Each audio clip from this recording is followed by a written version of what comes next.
Okay, I think it's time to start. Good evening, good morning, and good afternoon, everyone. Welcome to Sunscrapers webinar. My name is Julian Witkowski. I'm a content manager here at Sunscrapers, and today we'll talk with my colleagues Lukasz Karwacki, the creator and co-founder of Sunscrapers, and Kamil Sobiszewski, our business development specialist. As you know, our today topic of the webinar is hiring Polish developers. Over the 11 years of presence on the market, we noticed a growing trend and interest in hiring developers from our country. Things like high analytical skills, literacy of English, cultural similarities, or personal attitudes are for sure one of a few aspects why more and more companies decide to hire a Polish developer or are interested in cooperating with software development companies like ours. The idea and goal of today's webinar is to help those who have not had a chance to cooperate with developers from Poland. Before we jump to answering questions, we'll start with introducing our tonight guests and sharing a few essential slides, which will help you to learn more about software developers and development companies from Poland. So let's start and let's welcome our first guest, Lukasz Karwacki, the co-founder and chief strategy officer of Sunscrapers. Łukasz, would you be able to say a few words about yourself? Sure. Hello everyone. Pleasure to be here. Yes, I'm one of the co-founders of Sunscrapers. The company was founded 12 years ago, and I started my career as a web designer. Then I moved to the position of the CEO, and now I'm responsible for strategy here at Sunscrapers. Thank you very much for that introduction. Let's welcome now our second guest of tonight, Kamil Sobiszewski, business development specialist. Kamil, thank you for being with us here. Kamil is with us 3 years already at Sunscrapers. So would you be able to introduce yourself, say a few words about your role and tasks at Sunscrapers? Thank you. Introduction. So good morning, afternoon, and good evening for everyone. Yes, I've been with Sunscrapers for 3 great years, where I helped Łukasz onboard our new clients and projects. And personally, I graduated from Warsaw University of Technology, and I was always close to 2 worlds, business and technology. Thanks to this, it is easy for me to understand the needs and questions of many business owners who need to help of great developers to achieve their business objectives. And to summarize myself, I just like to say that I'm just generally interested in people, business, and technology. Thank you guys for that. As I mentioned previously, before we jump answering to questions, if anyone from the audience has any questions, feel free to leave us a comment on our social media profiles, and we'll be more than happy to answer on them during the webinar. Or if the question is much more complex, then we'll be more than happy to answer by email or go through our social media and sending you a private message. Right now, before we jump to the general part, we'll just share with you a few essential slides which will help you to understand more about software development market in Poland. Last year, we had a chance to participate in a questionnaire and survey organized by Warsaw, local government of Warsaw, and in which we answered about state of IT in Warsaw and Polish area. So we'll share some of the things we noticed by participating in it, and by this we'll give you also some idea about developers market in Poland. Of course, the presentation and links will be available on our social media profiles. Yes, so for those who do not know, Poland is located in center of Europe. Our currency is Polish zloty. The currency exchange comparing to euro and dollar is almost 1 to 4.5. In case of British pound, it's 5.5. And we are in Central European time zone, means that we are at the same time zone as most of the European countries, like Spain, Germany, the Scandinavian countries, Benelux countries, Italy. Yeah, so thanks to this, we are 6 hours from New York, 6-7 hours before Singapore, which makes us perfect place to work remotely for companies from all over the world. Our tax year is from 1st of January till the 31st of December. And in case of public holidays, we have 13 days per year. And credit rating agencies like Moody's, SAP, or Fitch, S&P and Fitch rates as a stable country, which is worth to do business with. 2 years ago, Polish Trade Chamber released a report about IT and ICT sector in Poland. And according to them, there are like more than 60,000 IT companies registered in Poland, and our contribution to national GDP is more than 8%, which is really a lot, especially that number of people hired or working in IT and ICT sector is more than 450,000 people, and we have more than 250,000 developers, what brings almost 26.2 billion euro of revenue in our domestic market, and 5.6 billion euro by exporting services like software development, onshore or for other regions. Why we are so successful? Like, what's the key? Like, I would say that for sure one of the things is our Polish developers, the people who work for us, people who are freelancers and independent contractors. And a few years ago, HackerRank decided to organize also a survey to check which country has the best developers. And turns out that Poland is on the 3rd place. We've beaten countries like the US, the UK, Canada, Australia.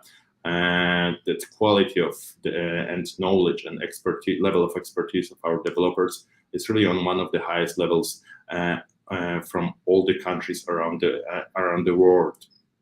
You can see that, in case of knowledge of algorithms, Java, Ruby, Python, which Sunscrapers is famous from, we rank really high. It's either 1st, 2nd place. The 4th is the lowest. Developers from Poland love to learn new languages, love to solve problems, but a little bit more about it later. At the same report, they presented also that Polish developers don't give up. So even if the task is really hard, really difficult, and challenging to be solved, we try to find the answer, partially to get it done, partially for us personally to learn new things while doing and solving this task. Yeah, so let's see also who a Polish developer is, just before we start answering on questions. Highest level of education of Polish developer is master's, bachelor, and engineering studies. What means that almost 80% of people who are software developers and have Polish background, they have higher education completed and have at least one level of studies, which is really great and helps them to achieve more success and helps to learn new things easier. Most of those developers who graduated from Polish universities or who have higher education degree, they graduated from IT, engineering, economic, and surprisingly marketing and management. According to the report, 20% of Warsaw IT specialists have an economic education, which is perfect fit for working in finances and business sectors. And also, another good thing about developers from Poland, which we also mentioned a little bit before, is that we love to learn new things. We love to develop ourselves. Here, for example, here at Sunscrapers, we recommend our developers to learn at least one new language every year. Not even for the purposes of the work, but it's just great to broad the horizons to be able to understand software development better and potentially to work in much more interesting projects with newest technologies. Same good thing, like which I mentioned in the introduction, is that the level of English language among the developers is really high, like it's almost fluent. It's because like in primary schools, Polish pupils have English language as primary foreign language, and we use it like on everyday, day-to-day basis, especially in when we work with foreign companies. Besides of knowing English language, like 43% of developers in Poland, they know second or third language, and 14% of those surveyed developers know German language, which is really great because Germany is like one of the closest economic partner and neighbor for us, Poland. And like right now, by knowing a little bit more about Polish developer, let's say a few things about law and business aspects of hiring Polish developers. So I will ask my colleague Kamil to introduce a few things. Yeah, sure. Thank you. So the first thing that's interesting and I think advantages is to we can set the working time and then you'll leave by using the help of like a software development company, because you're protected itself against like unexpected situations such as like sick leave, planned annual leave, because very often like the software development companies are obliged to provide substitute developers with similar competencies. And of course, because of the fact that they work with like various projects and various people, and they have like their trusted and battle-tested network of people, they can very often provide you someone for part-time or ad hoc basis, which is very useful when considering like employing someone directly, because in general in Poland we have like a 20 days of paid leave and 13 days of public holidays per year. So sometimes it can go in between like your release date or very important date or a deadline related with your project. So having such, I would say, flexibility is I think very advantageous for any given project. Yeah, you can switch to another. And also like the copyrights, like another advantage is that a software development company maybe and very often is responsible for like ensuring the correctness and completeness of the copyright transfer. This is often a contentious issue in conversation between like the target customer on the employee, target customers on the company and developers. Nobody really want to take care about this, or they need to like developers need to employ like lawyers to help them out when they want to sign the contract directly, and like this company can handle it itself and with the developers using their own agreement templates. Yeah, we can switch to another. Okay. Okay, so right now let's jump to the main part why we are here. Questions time. So some of you already sent us questions regarding hiring Polish developers. If you haven't managed to send it yet, feel free to leave us a comment on our stream on YouTube, LinkedIn, or Facebook, and we'll be more than happy to provide you the answer either live on stream, or we'll just get back to you after the stream has ended. But let's start with the first and most important question. So Łukasz, could you tell me first, what are the pros for clients of hiring a Polish programmer?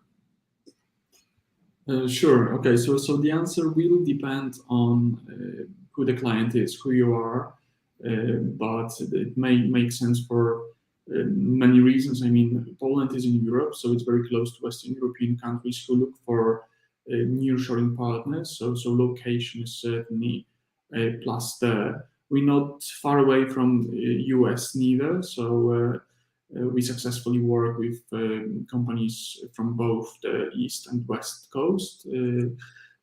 Polish people are also quite happy with adjusting to our clients' time zones, meaning that we've got a decent work overlap, and we can certainly handle meetings in different time zones. I mean, currently in times where remote work is becoming popular even more, working flexibility grows as well. We've got, to be honest, many options of collaborating successfully with clients from pretty much all over the world. The work culture is similar to the one that you can expect in Western Europe or US. I've personally spent a few years in the UK, and I can see how many companies collaborate successfully with Polish companies, for example. So there are many advantages. It depends on who you are, what your needs are, and what you're trying to accomplish. So yeah, happy to answer any more detailed questions as well. Okay, great. And Kamil, do you have any additional thoughts, opinions about it? Yeah, sure. So what one thing that Łukasz mentioned was, like, I think for the most of the European countries, like Polish, and like some think about like 1 hour or 1 hour, half and 1.5 hour flying range from any other like most important like European cities. So it's very convenient to fly by and get a team retreat if you're working remotely. So that's great. And I think also it's very often the case with Scandinavian and also like German countries, is that we have like a really similar like work ethic. And that what I know is that, for example, like Polish people like to work with Swedish people, and Swedish people like to work with British people because we're very same when it comes to way that we work and way we approach our job. So yeah, I think there's a lot of like things in common when it comes also when it comes to like designing and thinking about architecture. We really want to put our nose to the grindstone and basically take care of any. We're really like detailed and very professional when it comes to each aspect of work, and that's what I think people value in Germany and Scandinavian countries. And yes, I think that would be the most important thing from my end. The talent availability itself, I mean, we've got a lot of technical universities, a lot of people entering the IT sector, a lot of international experience by now, because many of us have been working with international clients for many years now. So that all helps in blending in different teams for different clients, to be honest. Yes, Polish people are also known to be hardworking, kind of ambitious. We are classified as a developed country, but I think a lot of people still have a lot to prove to themselves. So you will meet a lot of passionate, motivated developers who want to basically move their career further and prove themselves in different companies. So that results in productivity and high output from Polish programmers, I believe, and that's what we're known for. Yeah, that's true. Like, so thank you for those opinions. And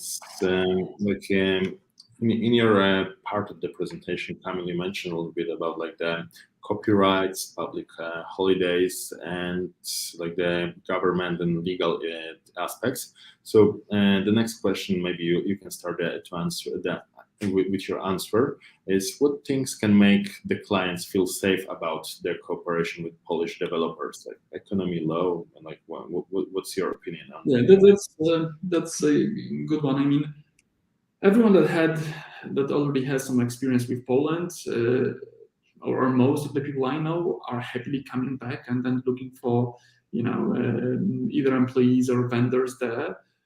But they already have established a level of trust. They know what to expect.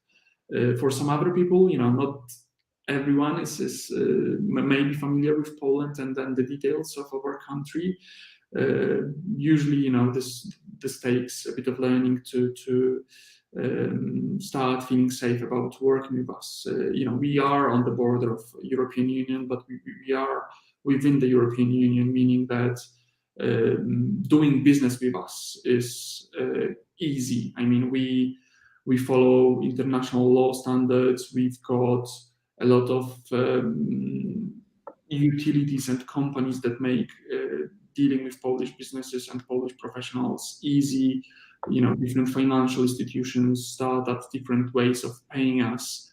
We've got international law firms. It all, a lot of flights with different major cities from Europe and United States. So yes, it's quite easy. It's quite straightforward to set everything up, to find partners that speak your language, whether it's English or German or other. And yeah, I think that's pretty much it.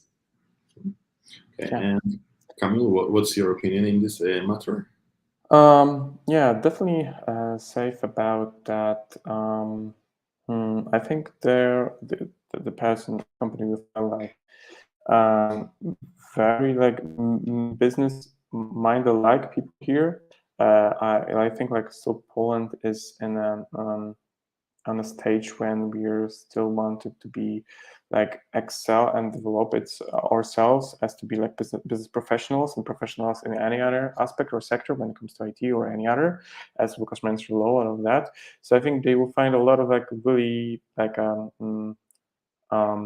hardworking people that want to still have to work for something. I have to still put a lot of work and put a lot of effort into being a professional, and this is our goal basically to reach the level of Western countries basically. So we're still on the learning curve about to be on the same level, and I see that it is safe because I see that more, as Łukasz mentioned, more and more companies choose Poland to make their headquarters or important offices here, so that they can also shift and send some co-workers and employees here to work, because it's also a great place to live.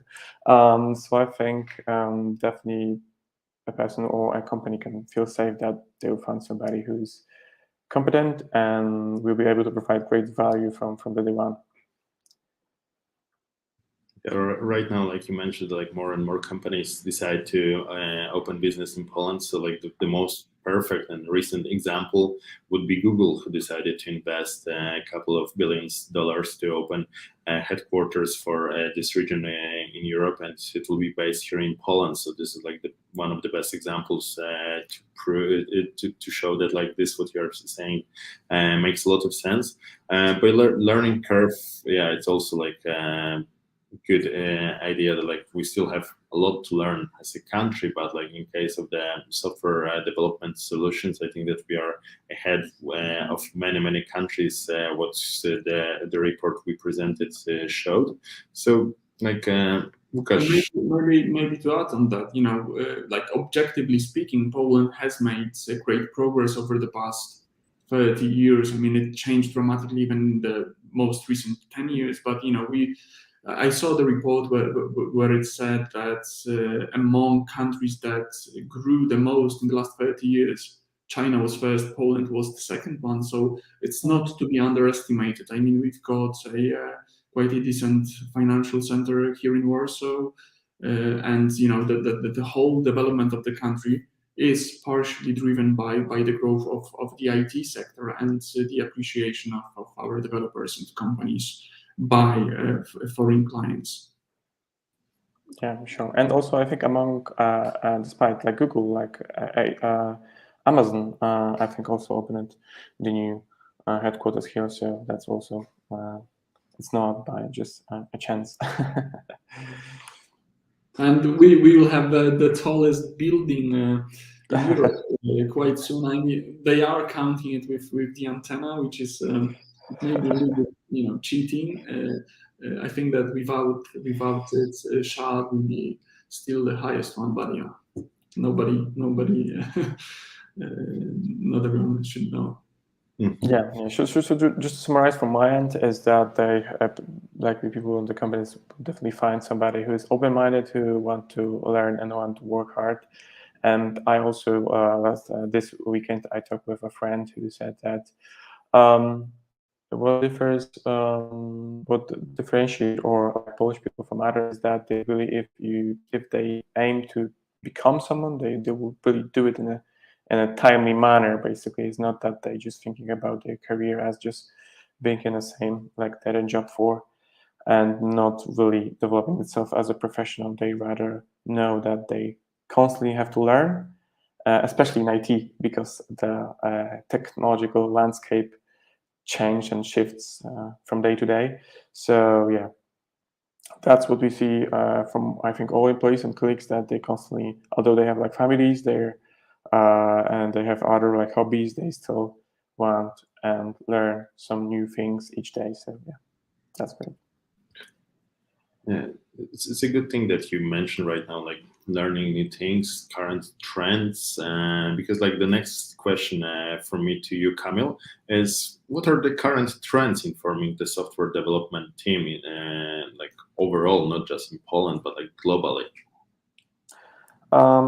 From my experience, from what I saw from the last, I would say, 6 months, I see that people need more and more full stack developers, so all-rounders, so people that are able to, like autonomous, like individuals who are able to get on with the project with a timely manner, and then start providing value from very fast, basically, so that they like professionals, like senior people that not only like really good at tech thing, but also have a lot of like soft skills and are able to talk face to face with the product owner and write down the backlog and basically make a Jira task board out of it, basically, so that they can leverage technology, the skill they have to resolve like business case or business problems. And on the other hand, on the other spectrum of it, I can see that more and more companies know that having like all-rounders is not the best case if you want to scale and be like an enterprise level company. So in a bigger companies, they know that they have to be like a 10-member team by composing of like a scrum master, project manager, and front-end, back-end DevOps engineers and all of that. So I think that the trends is that from the startup, from the startup perspective, you need to have like, I would like to have like a unicorn developers or all-rounders who will be able to set up like the architecture, set up the roadmap, but then really fast down the line, you will have to make a specific idea and find specialists for the backend and front-end development, because especially now, since we know that like JavaScript is hitting the world of tech, more and more business solutions, business functionalities are done on front end rather than on backend side, which is also interesting. So I think it a bit shifted from what we saw a few years ago. Okay, so like for startups, all-rounders, for bigger companies, people who specialize in certain areas.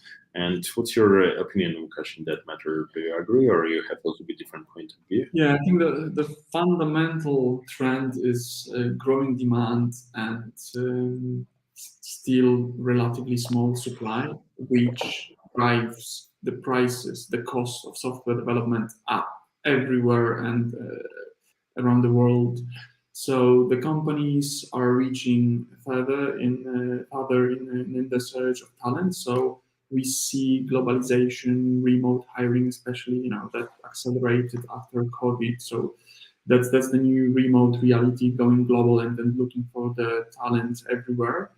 The increased flexibility because of that. Because now when developers face more options, they they change their preferences or they reprioritize them. They value flexibility. Some of them are willing to work part-time. Some of them are willing to work in, for example, 2 blocks of time in the morning and in the evening. So it really depends. And also, with more options on the table, developers are looking at the projects themselves more and more, whether the project fits their professional technical interests, but also sometimes they assess the company, whether the work culture is fitting their preferences. So there is, again, many aspects that developers can compare and choose from to select the very best project for themselves, where, in a world where salaries and expectations around money are no longer a blocker in any way. So that's what we call a product developer fit. At Sunscrapers in particular, we see that having all-rounders, or the need, maybe to touch on Kamil's point here as well, the need for all-rounders and full-stack developers comes also partially from the fact that development is becoming more expensive. So people are looking to hire, for example, one full-stack developer who can handle both front and back end, also to save some money and to have one role, one position instead of two. So that's also the financial aspect. The financial aspect there, and the way we see that, that can work. That can definitely work for certain projects. Yeah.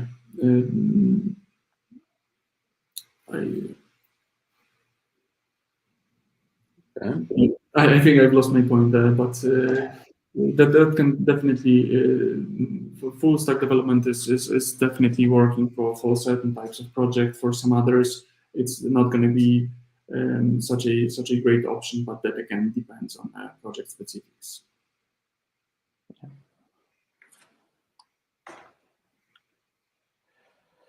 So from if I can add something, from what Łukasz said, that the costs are rising, I think also what I see is that whenever some project is in a given tech stack, they really want to have someone who is familiar with this tech stack or this precise tool or framework, because they know that the learning curve will cost a lot, and there is less and less people that want to project that want to reinvent the wheel and build another shop from the scratch or e-commerce shop. They rather focus on using out-of-the-box solutions or already made solutions. So that's why there's a need to have a really specialist, and that is why I think that we have a lot of junior developers on the market that cannot find their place because because of course for them the learning curve and the time they need to spend on analyzing and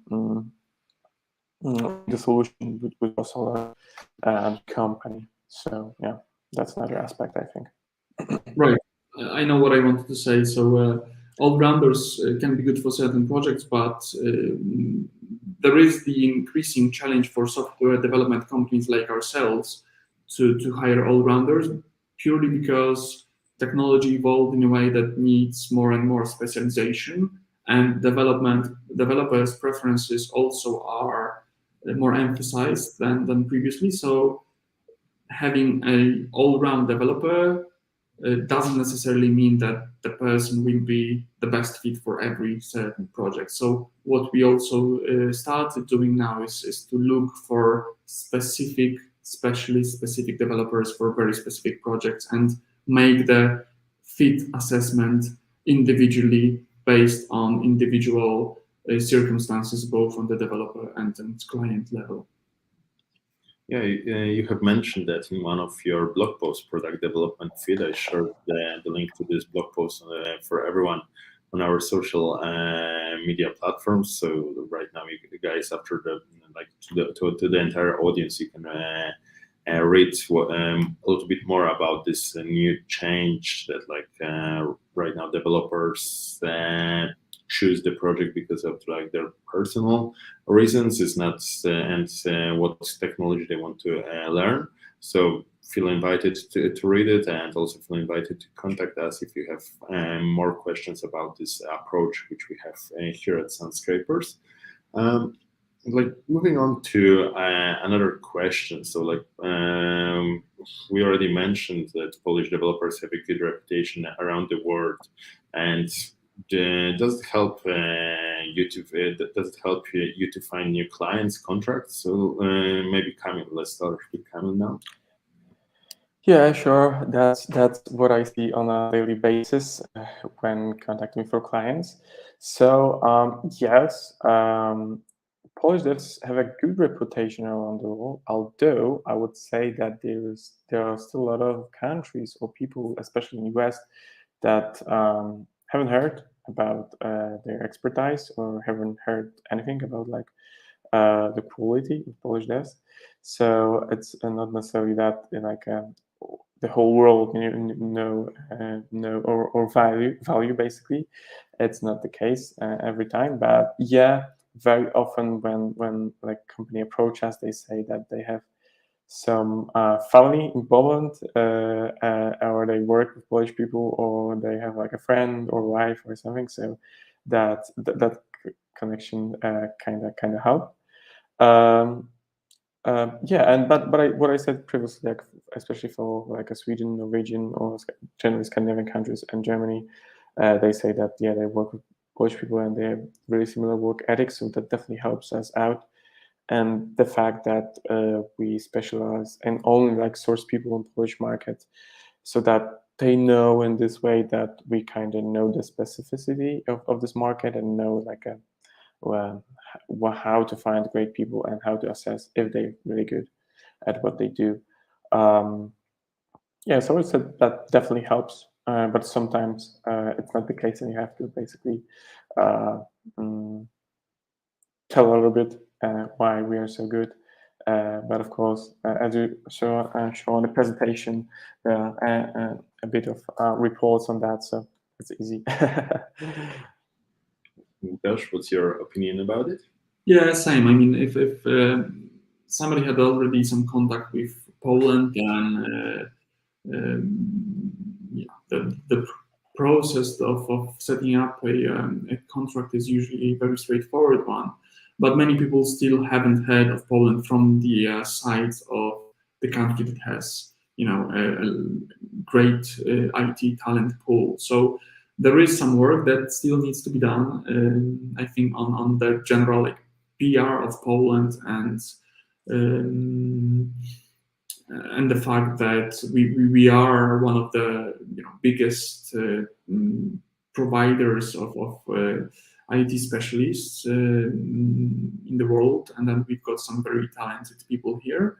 That's one thing, and the second, that can also be the result of the fact that as a nation, I think we were quite humble, so we don't really, go out and shout, how great we are. We prefer to be maybe more introverted or, a little bit quieter.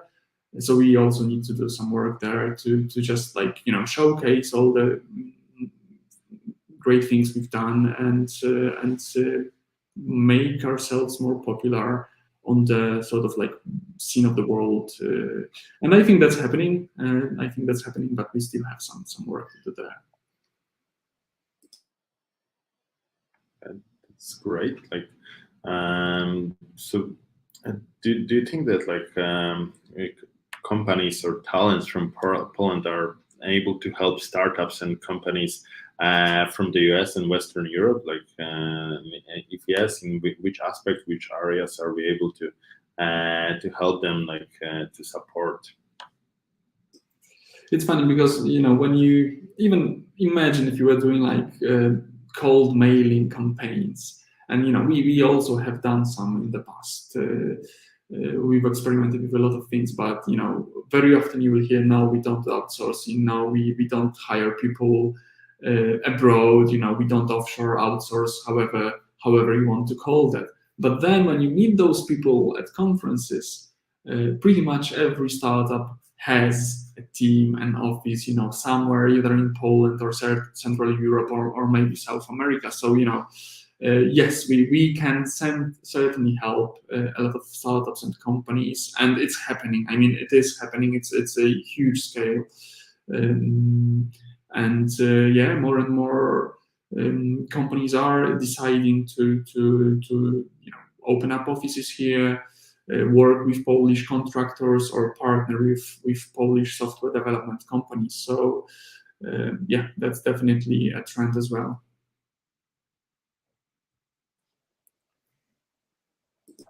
If I can add something, I think I think one thing that they're able to help is that definitely finding a cost-effective solution here or specialist, because we are still not on the very high end of the salaries when it comes to Europe or generally world.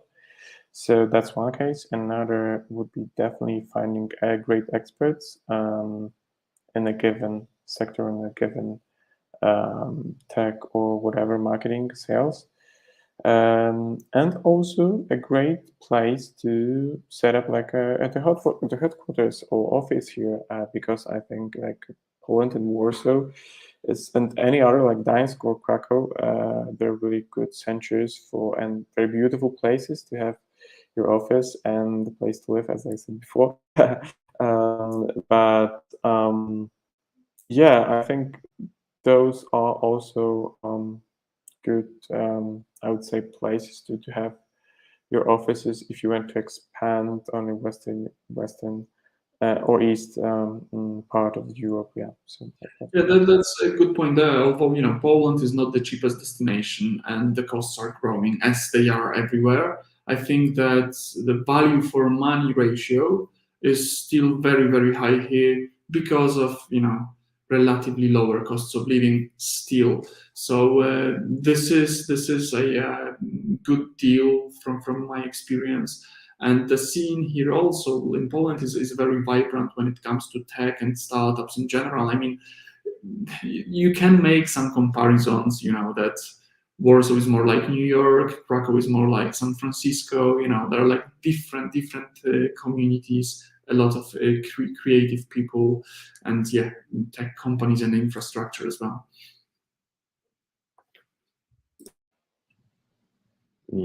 Kamil, would you like to add something, or that would be all? Okay. So that would be all. Okay, perfect. During this webinar, we also cover software development companies and private contractors from Poland. So we all know, especially as a company that's hiring a software development company is a good idea. But Łukasz, a question to you: is hiring remote developers as independent contractors is a good idea, or what's your opinion about it? It may be, yes. I mean, I look at the market a lot, so I try to visualize the whole spectrum of options a company has, because we as a company also try to recommend our prospects or clients the best solutions, and we're not always the best solution. So you've got the choice of hiring in-house, you've got the choice of hiring yourself remotely, you can hire a contractor, you can hire a software development company. You can do all sorts of things, so it all depends. But I would say that hiring an independent contractor in the understanding of a freelancer is a good idea, where first the project is not a huge one, it's limited in size, it can be assigned deadline, so it has the beginning, it has the end, it's a project. That's definitely one characteristic, I would say.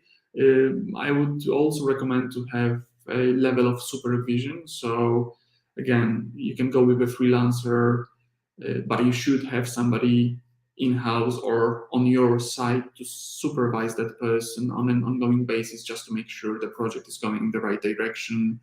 There are certain, legal or financial things to take into account as well, but that can be handled through a platform like Upwork, for example. So yeah, there are certainly some cases where hiring an independent contractor, a freelancer, is a good idea.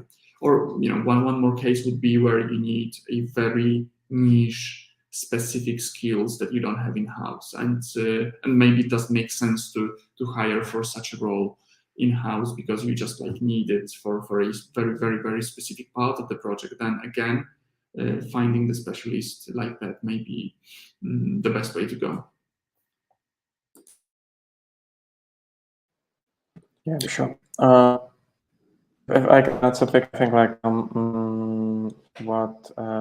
one thing is that, as Łukasz mentioned, if you need ad hoc people, that you have really specific tasks to do, and it's not for 3 months or more, that would be great to find an independent contractor rather than having a software development company. But it all depends on what are your goals and what are also your strategy and vision and mission when it comes to building your own company, because you can find a partner who has a really similar vision mission to you as a company, and thanks to that they will employ people based on those values, and those people wouldn't only be just a task doers, and they would more like employee, or they may feel more like an in-house solution rather than ad hoc contractors who as we know their turnover or really change shift in projects is high. And also you are secure from the thing that when you have a software development company, that the people could be are dedicated to your project only, so there's no leakage of knowledge transfer on any other, or that the person is not doing over hours and is highly unproductive because of that. So yeah, that would be my 2 cents. Okay, thank you. That is very insightful. Yes. So as a reminder, this webinar is being recorded. It's available already on YouTube, LinkedIn, and Facebook, and soon it will be available also as a form of podcast on Spotify. And we have one question, last question asked by the audience. It will be a very detailed and straight to the point. So what's the availability of full stack developers and their average salary? So maybe Łukasz. I don't think we can answer it easily. I mean, full stack developers are quite hard to find because of the fact that technologies evolve, and it's more and more difficult to keep up with all the front end and back end frameworks at the same time, because at some point you may stop being really good at it. Although probably the best way to move forward would be to find very experienced people who worked, for example, on the backend in the past, then moved to the front end, and in that case, the full stack experience is sort of spread across many years of experience, and that's all very legitimate. It makes sense. For such people, learning a new framework is also a matter of days or weeks instead of months. So yeah, these people, you can find them. We had assignments like that where we were able to find the right person within 2 weeks, for example. So it's not mission impossible. But yeah, definitely I would assess. Not sure. I can only have a gut feeling that full stack developers are maybe 5% of the total talent pool. Not sure whether Kamil will agree with me. And when it comes to the salary, it's the same. I mean, these are usually the highest paid people because of their skill. And yeah, I would look at probably top 20% of salary range when thinking about a full stack developer.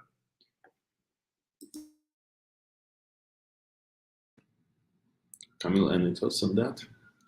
No, I think what Łukasz said is 100% true. Although I think there will be more than 10%, I would say maybe 15 or 20% of them on the market But of course, it depends. It all depends on the requirements and the tech stack, because some of them are there are no like 50-50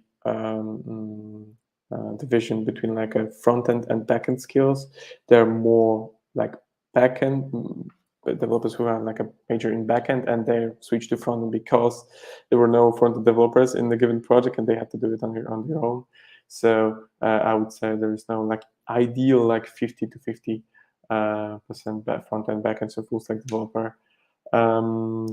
But I would say that there is a few of them. But of course, as Lukasz said, yeah, their salary expectation are definitely on the higher end of the scope. So yeah. Maybe an interesting point there.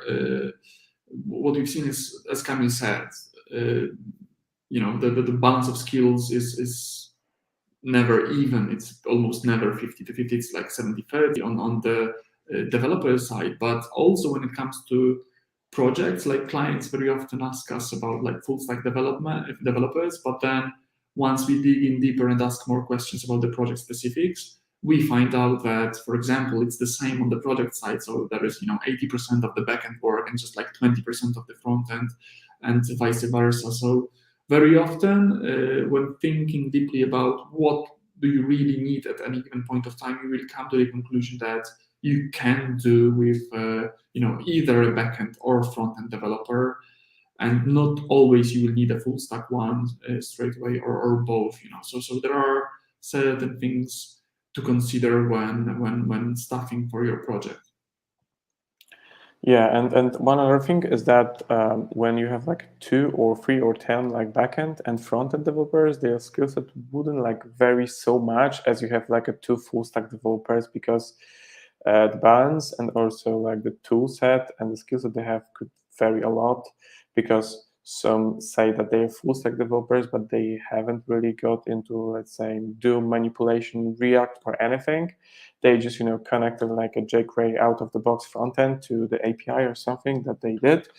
So they're more of like, they are not afraid to do something in front end, but they're not really like front end developers. And you can have some people that work on both like backend and front end developer part, and they can like handle both things. So yeah, I think is this label, so full stack, is outused very often. So yeah, I would say there are more like backend people with front end, a bit of front end skills, rather than like truly full stack developers. Okay, thank you very much, guys. I guess like our time is up, and that's all the questions we are able to answer tonight. But if anyone has still any questions, doubts, or concerns, feel free to send us email or message through one of our social media profiles. In the meantime, thank you very much for your time and joining us tonight. I hope that the last hour brought you new ideas and food for your thoughts regarding hiring Polish developers. Also, big kudos to Łukasz and Kamil for sharing their knowledge and experience with us. In the meantime, I would like to also invite all of you for our next month webinar, where we will be talking about with our senior developers about Vue.js environment, but more details about it soon. In the meantime, I want to wish you a great day and good evening. Thank you guys for attending. Bye. Thank you. Bye-bye. Thank you very much, and have a great evening or day.